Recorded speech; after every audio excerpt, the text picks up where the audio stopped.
Film की शुरुआत एक अभिनेता द्वारा अपने संवाद का अभ्यास करने से होती है। फिल्म में वह एक पुजारी है और उसे एक लड़की से भूत भगाना है। वह स्क्रिप्ट में कुछ पवित्र श्लोक पढ़ रहा था।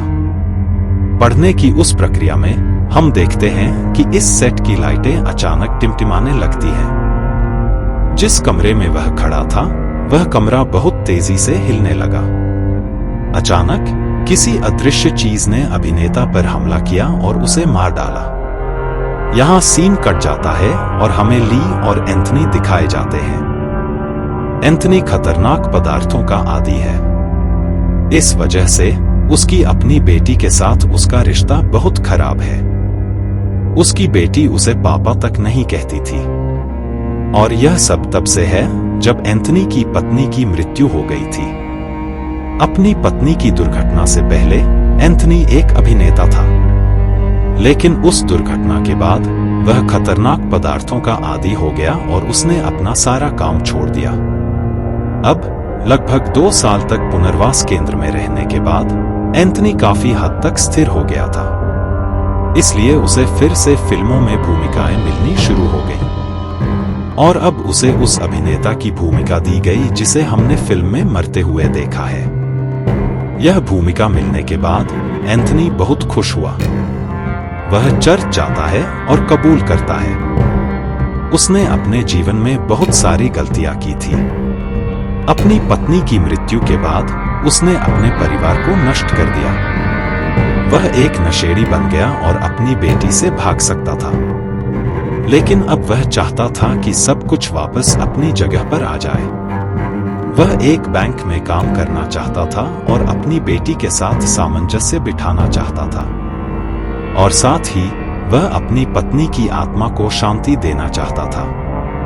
एंथनी अब घर आता है जहां वह और ली काम पर बात करते हैं। ली के पास भी कोई नौकरी नहीं थी, इसलिए वह एंथनी की सहायक बन गई। लेकिन अब शूटिंग शुरू होती है।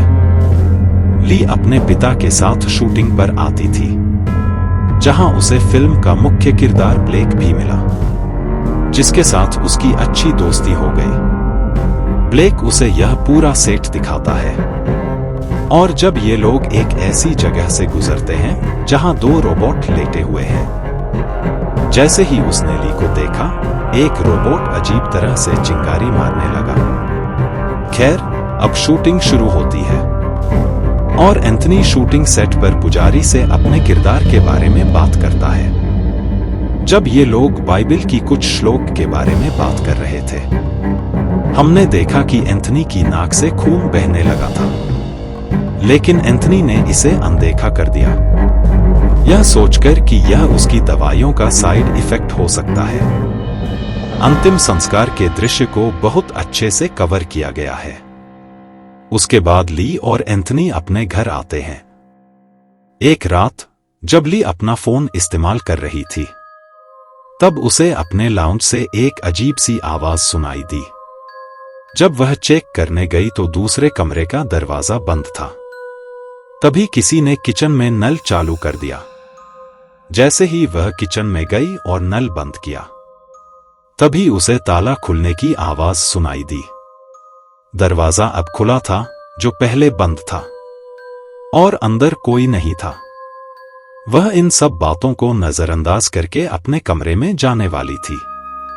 लेकिन तभी उसने देखा कि एंथनी, उसके पिता, गलियारे में खड़े हैं। ली उनके पास गई। वह कुछ बड़बड़ा रहे थे। ली ने उन्हें पकड़ लिया और गुदगुदी की। इस वजह से एंथनी एक पल के लिए डर गया। लेकिन फिर उसे लगा कि शायद वह सो रहा है, शायद तब तुम अपनी दुख भरी अभिव्यक्ति अच्छे से दे पाओगे। और यहां हमें उसके बचपन का फ्लैशबैक दिखाया जाता है, जब वो कॉन्वेंट में रहता था और वहां के पिता बच्चों को गाली देते थे। खैर, एंथनी फिर से अपने संवादों का अभ्यास करना शुरू कर देता है। इस बार जैसे ही उसने वो संवाद पत्र खोले, अंदर कुछ लिखा हुआ था। अंदर राक्षस चित्र थे और लिखा था, एंथनी, इस मामले में तुम्हें मुझसे कोई नहीं बचा सकता। वो संवाद पत्रों के साथ अपना दराज खोलता है कुछ लेने के लिए।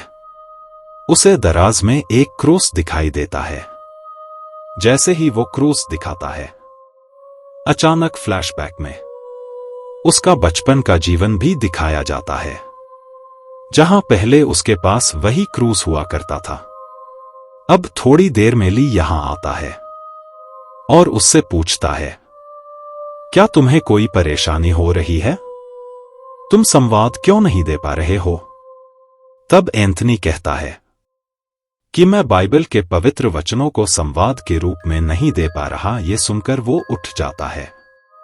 उठते ही उसे चक्कर आने लगते हैं। वो ली से कहता है, मुझे अपने कमरे में जाकर सो जाना चाहिए। ली के राजी होते ही वो यहां से चला गया, लेकिन अपने कमरे में नहीं, बल्कि बेसमेंट में। ली को भी ये अजीब लगा। ली उसके पीछे गया। बेसमेंट के बाथरूम से कुछ आवाजें आ रही है। धीरे से ली ये सब रिकॉर्ड कर रहा है और अचानक उसका फोन गिर जाता है। जैसे ही वो फोन उठाता है, अब उसके सामने उसके पापा थे, नहाते हुए। वो उसके सामने पेशाब भी कर देता है। ली ये सब देखकर डर जाता है, क्योंकि अब एंथनी की आंखें भी पूरी तरह से सफेद हो चुकी थी, मानो किसी ने उस पर कब्जा कर लिया हो और वो नाक से ली को देख भी रहा था। वो वहां से तेजी से ऊपर चला जाता है और ऊपर जाने के बावजूद भी वो ली को ऐसे अजीब नथुनों से देखता रहा। ऊपर जाते हुए ली को होश आया। अब वो अपने वॉशरूम में जाता है और नहाता है और ली उसके पीछे चिल्लाता रहता है, तुमने दवाइयां बदल दी हैं। ये उसका साइड इफेक्ट है। तुम्हें जल्दी ही डॉक्टर के पास जाना चाहिए। इस बार एंथनी वो उसकी बातों को अनसुना कर रहा था। जब हम ली के शरीर को देख रहे थे, जो इस बात की पुष्टि भी थी कि उसमें कोई बुरी चीज है, किसी बुरी शक्ति ने उसे अपनी गिरफ्त में ले लिया है। ये निशान मानो ये उसके शरीर पर कुछ सेकंड के लिए आया हो और फिर चला गया। फिल्म के सेट पर निर्देशक, निर्माता और कोई भी सहअभिनेता एंथनी को उसकी एक्टिंग पसंद नहीं आई। इसीलिए वो परेशान हो जाता है और फिर से पानी पीने लगता है। वहां रहते हुए फादर ली ने ली से पूछा, क्या आप इस पर विश्वास करते हैं? ली जवाब देता है, पहले नहीं, लेकिन जो मैंने आज रात देखा है, उसके बाद मैं कुछ विश्वास करने लगा हूं। उसके बाद ली घर आता है। वो देखता है कि एंथनी उससे पहले घर आ चुका है। उसके हाथ बुरी तरह जख्मी थे। उसके शरीर से खून बह रहा था और उसका चेहरा लगभग वैसा ही था। उस समय ली उससे कहता है, तुमने फिर से खतरनाक पदार्थ शुरू कर दिया। तुम उस जीवन में लौट आए जिससे मैं घृणा करता था। यही कारण है कि मैं इसे फिर से तुम्हारे साथ साझा नहीं करूंगा। जब उसने यह सुना तो वह अपना आपा खो बैठा। वह बहुत तेज चिल्लाया। कमरे की सभी कांच की चीजें टूट गईं और फिर वह अपनी बेटी के केस के सामने खड़ा हो गया। उसने ली से कहा, तुम कहां जाओगी? तुम्हारा कोई स्कूल नहीं है, कोई मां नहीं है। तुम मेरे साथ स्थिति के बीच में रहोगी, मिस लुगर। ली बहुत डर जाता है और चर्च के फादर को एंथनी का सारा हाल बताती है। एंथनी अब रात में वॉशरूम में कुछ कहता था जो उसने रिकॉर्ड कर रखा था।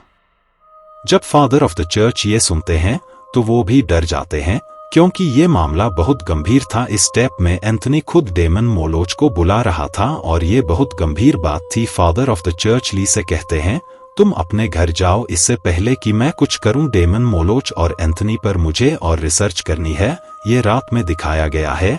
जब father of the church demon Moloch पर रिसर्च कर रहे थे तब एंथनी बहुत तकलीफ में था और यहाँ परमेश्वर का संतान भी एक अजीब सी ऊर्जा महसूस कर रहा था। यहाँ एंथनी की जिंदगी का फ्लैशबैक दिखाया गया है, जहां वो बच्चा था, अपने पिता के कमरे में गया और पिता ने उसे गाली दी। अब शूटिंग का वक्त था। एंथनी अपना डायलॉग बोलने की कोशिश करता है, लेकिन उसकी एक्टिंग में कुछ खास मजा नहीं था। सभी उसकी पिटाई करते हैं और इसी के साथ एंथनी को गुस्सा आ जाता है।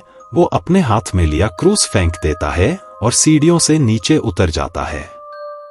हाथ मारते समय उसकी आंखें पूरी तरह से सफेद हो गई थी, मानो उस पर किसी ने कब्जा कर लिया हो। जैसे ही वो सीढ़ियों से नीचे उतरा, अजीब तरह से उसका शरीर घूमने लगा। उसकी पीठ उल्टी दिशा में घूम गई और ऐसा सिर्फ एक बार नहीं हुआ बल्कि कई बार हुआ। जिसके बाद जब ली ने उसे रोकने की कोशिश की तो उसने कहा, एंथनी रुको, तो उसने फिर से वही जवाब दिए, एंथनी नहीं मरा। इसके बाद उसने फिर से अपना सिर टेबल पर मारना शुरू कर दिया। ये सब देखने के बाद डायरेक्टर ने एंथनी की जगह किसी और एक्टर को रख लिया और जब वो एक्टर अपने डायलॉग्स की रिहर्सल कर रहा था तब एंथनी ने उसकी आंखों में शीशा डाल दिया और उसे मार दिया। इस वजह से इस फिल्म की शूटिंग रोक दी गई। इस वजह से मुख्य किरदार भी बहुत गुस्से में था। वो गुस्से में थी, इसलिए ली उसे अपने घर ले गया, जहां एंथनी ने एक बार फिर दोनों पर हमला किया क्योंकि वो दोनों गुस्से में थे और उसे जाने के लिए कहा। यह सुनने के बाद एंथनी खिड़की से कूद गया, लेकिन हैरानी की बात यह थी कि वह खिड़की से नहीं गिरा था बल्कि कहीं गायब हो गया था। डायरेक्टर वे दोनों फादर ऑफ द चर्च के पास गए और उसे यह सब बताया। जवाब में फादर ऑफ द चर्च उसे यह सब बताता है। वह आदमी कौन है और कैसे एंथोनी उसके द्वारा पोजेस्ड हुआ था, यानी शूटिंग की जगह पर। अब ली जब वह शूटिंग की जगह देखने आई तो उसने देखा उसके सामने एक खुली बाइबल पड़ी थी। तभी वह उसके लिए कमरे के अंदर गई। अचानक उसके पीछे एंथनी आकर खड़ा हो गया। डरते हुए ली बाइबल की श्लोक पढ़ने लगा और एंथनी यानी वह राक्षस उसके साथ साथ वो श्लोक दोहरा रहा था, लेकिन जैसे कि श्लोक उस पर बिल्कुल असर नहीं करती। राक्षस उससे कहता है कि मैं यह सदियों से सुन रहा हूं। राक्षस ली पर हमला करता है, लेकिन ली के हाथ में उस समय एक क्रूस था जिसे वह राक्षस के सिर पर रख देता है और राक्षस उसे छोड़ देता है। यह क्रूस उसके सिर पर रखने के कारण उसकी शक्तियां थोड़ी कम हो जाती हैं। ऐसी स्थिति में जहां फादर और बुरे आत्मा दोनों के बीच भिड़न होने से दोनों का ताकत थोड़ा कमजोर हो चुका था, वह भी अपना स्थान छोड़ देता है। अब फादर राक्षस से कहता है, तुम एंथनी का शरीर छोड़ दो और मेरे अंदर आ जाओ, क्योंकि फादर खुद एंथोनी को भगाने में सक्षम नहीं थे। राक्षस भी उसकी बात सुनकर एंथोनी को छोड़ देता है और फादर के अंदर आ जाता है। यहां से फिल्म फ्लैशबैक में चली जाती है और हमें यह कारण दिखाया जाता है कि क्यों उस राक्षस ने सिर्फ एंथोनी को ही पकड़ा था। दरअसल एंथोनी अपने बचपन में जब वो कॉन्वेंट में रहता था तब फादर उसे गाली देता था। गाली देने के बाद वो उसके सिर पर सूली बना देता था, यानी वहां भगवान की जरूरत नहीं थी, वहां राक्षस की पूजा होती थी। राक्षस दिमाग में स्ट्राइक कर गया ना, यानी ये आघात बचपन से ही एंथोनी के दिमाग में था और ये उसकी कमजोरी बन गई। इस वजह से राक्षस ने उसे अपने वश में कर लिया। दृश्य फिर से वर्तमान में आ जाता है और भगवान पर भरोसा रखते हुए वह यह श्लोक पढ़ रहा था और इस तरह वह राक्षस कमजोर हो जाता है और फादर को छोड़ देता है। कहानी के आखिरी दृश्य में हमें एंथनी और ली दिखाए गए हैं जो अपनी सामान्य जिंदगी जी रहे थे। एंथनी हर दिन चर्च जाता था, जबकि ली उसके साथ कहानी का बाकी हिस्सा लिख रही थी और उसके ऊपर वह एक फिल्म बनाना चाहती थी। इसे दिखाकर फिल्म की कहानी यहीं खत्म होती है।